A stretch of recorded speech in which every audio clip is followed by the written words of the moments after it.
Hello, my name is Wildstag, and thank you for tuning in to another used book rant. Today I'm going to be covering this book,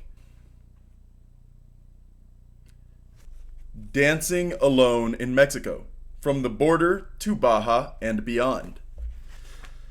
Now, I picked this up because I like memoir books and travel kinda logs.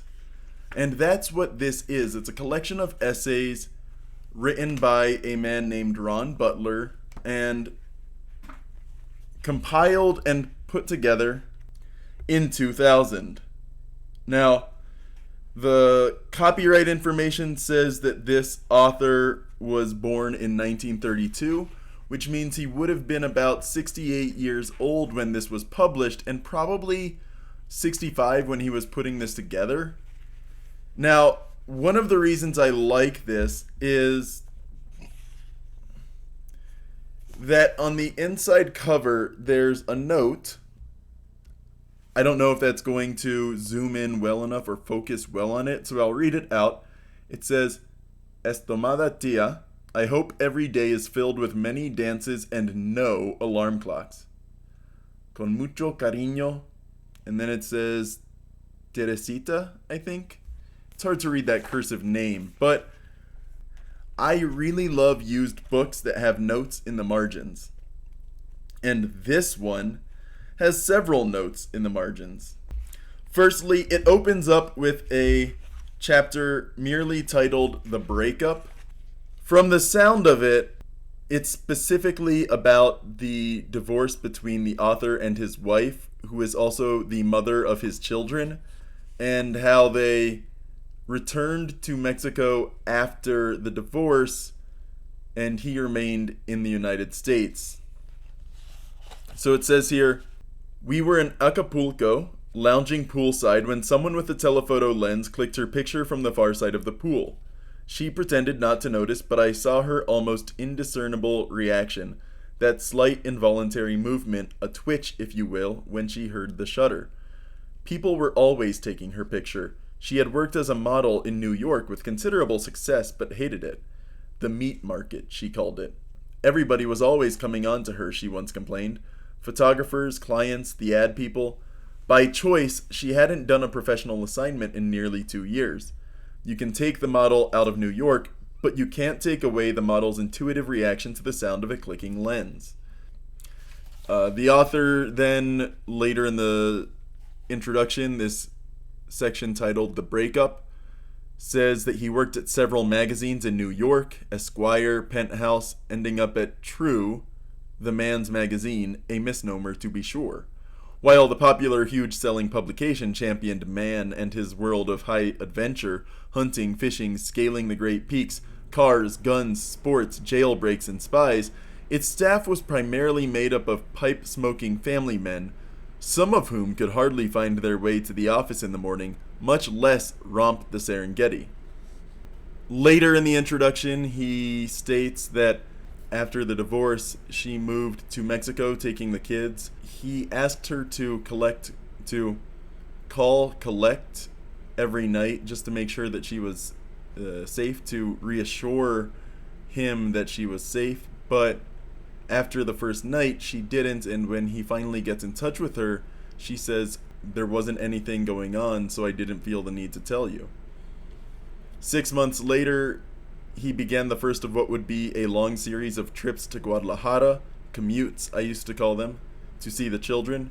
Certain moments stand out vividly in my mind. One was the first time that my taxi pulled up in front of the house in Las Aguilas, the Guadalajara community where they lived, and I got out to find my daughter sweeping the walkway with a broom that was far, far too large, as though she were merely playing house. When she saw me, she dropped the broom, not quite sure what to say or even what to call me. Mommy, look who's here, she called inside. It's Ron Butler. And then he goes on to say that his son, who hadn't learned how to speak English before leaving New York, was speaking to him only in Spanish, and so the author is fluent in both languages so that he could communicate with his family. He says, a father and a daughter are bonded from the start. That's just the way it is. Nothing can tear them apart, but a father and son relationship takes nurturing. What kind of father would I be? I hated sports. The bats, balls, and drums of sun raising were beyond me, I thought. I'd have to take him to ball games, that great clash of steak-fed buffoons. Yet can there be a stronger tie? I look at those pictures on milk cartons or on flyers in the mail of missing children, and so often the missing child and the person he or she was last seen with have the same last name. Kidnapped by dad? The way he sets it up is that he travels alone in Mexico a lot because he is splitting time between the United States and Mexico. This is, for the most part, in the 60s, 70s, and 80s, and so certain aspects of modern Mexico are not a factor. That's 40 to 60 years ago. In the second section, it is titled Traveling Mexico Through Sunlight and Shadow, and he talks about how he moved to Tucson, Arizona, where he had attended University of Arizona and had earlier served at Davis-Monthan Air Force Base. He would go down to Nogales, which is 60 miles south of Tucson, and what's funny about the margins in this book is that the margins are mostly there to correct a statement in the book. So it says here on page 19, at Obregon 1, just to the right of the border crossing, is the Restaurante Elvira, with patio dining and an adjoining nightclub called the Cucaracha. The margin says closed. Then later, he's talking about a famous restaurant, La Caverna, which was destroyed by fire in 1963, just after marking its 50th anniversary. And once again, notes in the margin. You can't read that. It still doesn't focus on the writing. But it says, no, it reopened and was destroyed by fires in the 1980s. So that gives a good idea of when this guy was writing. And there's not too much of that in this book. There's only a couple times where there's a highlight or a margin in the notes. I don't know if whoever had this book was fond of writing in the margins, or if they chose only to do it occasionally, or if they didn't even read too much of the book and just felt like there were so many errors or it dated itself enough that they weren't going to write or read. There's a section, a short, I don't want to say essay, a short passage titled The Yucatan Peninsula. In Cozumel, where Mayan love gods once walked in their temples by the sea, a pair of young lovers sits on a deserted beach waiting for darkness to unite them. It's said that the island is still ruled over the pagan deity Ixchel, the goddess of fertility. And then it has a quick description of the Maya, and then how the Spanish people of that peninsula are Basque. Many of them still live in thick walled villas with ornately grilled windows and enormous doors, large enough to suggest that perhaps giants live inside. The margin in the notes here corrects the spelling of the goddess's name. It spells it with an IX instead of just an X at the start. But then there's also a correction here in the third section titled Loose Pages from a Writer's Portfolio. In the first essay of it, Frida and Diego, a love story, it says that Kahlo's family residence, which she shared for 25 years with husband Diego Rivera, it then includes in parentheses, she was the third of his 4 wives. The correction in the margin says she was the 4th of his 5 wives. And so there are some errors or changes that the reader felt the need to correct, and so changed something here or changed something there.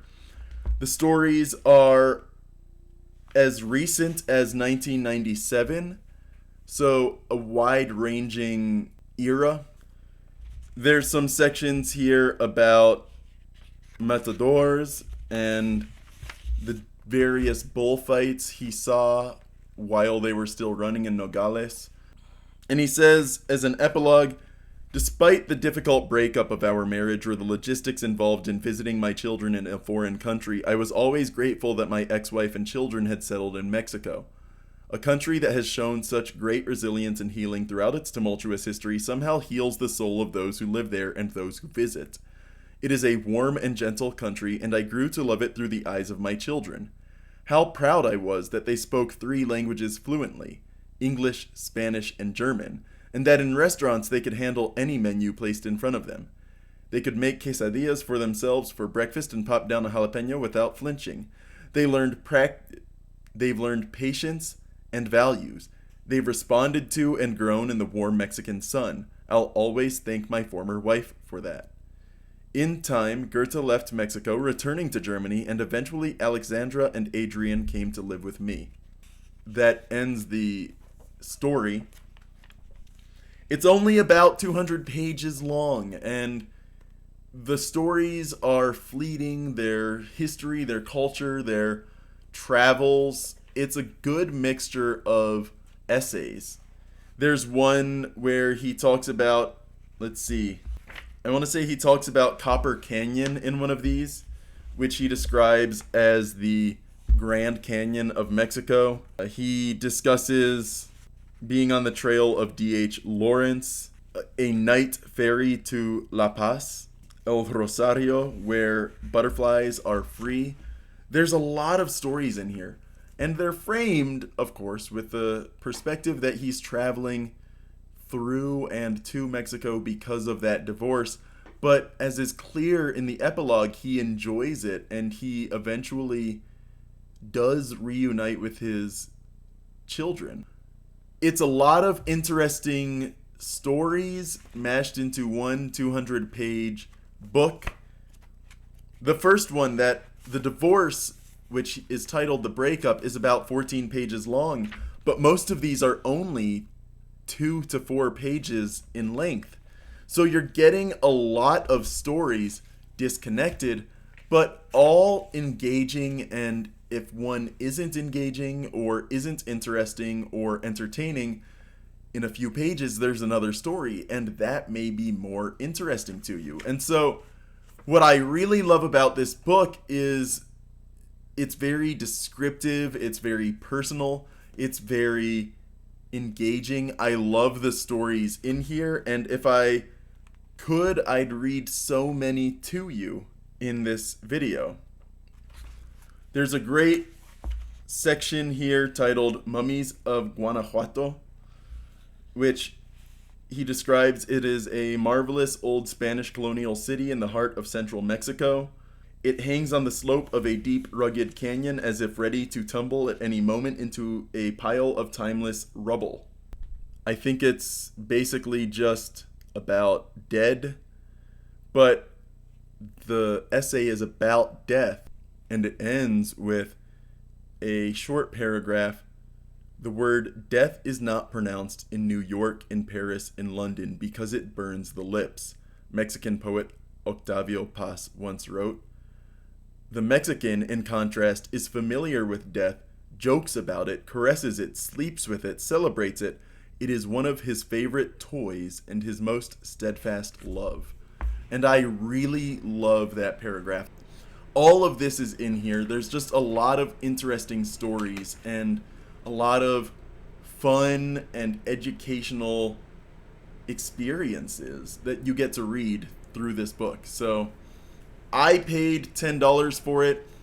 I enjoyed it. I don't know that it was worth $10, but I enjoyed it for what it's worth, and I'm probably not going to necessarily read it in full again. I'm going to read portions of it, and I'm going to enjoy the fact that this is very clearly used because it has those notes and a date on it from a previous owner. So anyway, my name is Wildstag, and thank you for tuning in to another used book rant.